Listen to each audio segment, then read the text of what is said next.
വിശുദ്ധ കൊച്ചു ത്രേസ്യയുടെ തിരുനാളിന്റെ ആശംസയും പ്രാർത്ഥനയും ഒത്തിരി സ്നേഹത്തോടെ ഏവർക്കും നേരുന്നു.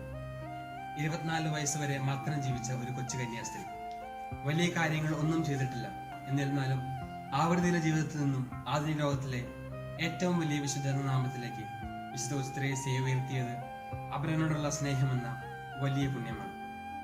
വിശുദ്ധയുടെ ആധ്യാത്മിക ജീവിതത്തിൽ ഇതിനുള്ള തെളിവുകൾ വളരെ വ്യക്തമായി കാണാവുന്നതാണ്.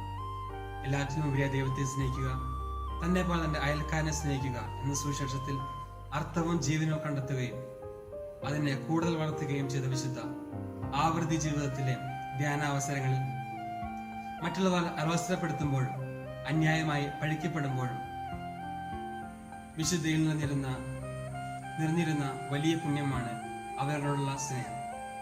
മറ്റുള്ളവർക്ക് വേണ്ടി പ്രാർത്ഥിക്കാൻ മറക്കുന്ന ഈ കാലഘട്ടത്തിൽ ഫ്രാൻസിനി എന്ന കൊടും കുറ്റവാളിയുടെ മാനസാന്തരത്തിനായി പ്രാർത്ഥിക്കുമ്പോൾ താൻ അറിയാത്ത പത്രങ്ങളിൽ മാത്രം വായിച്ചറിഞ്ഞ ഒരു കാര്യത്തിൽ നിലപാടെടുക്കുകയും അത് ദൈവസ്നേഹത്തിനും ആത്മാക്കളുടെ രക്ഷയ്ക്കും വേണ്ടി കാഴ്ചവെക്കുകയും ചെയ്ത് വിശുദ്ധ നമുക്ക് ഒരു മാതൃകയാവുകയാണ്.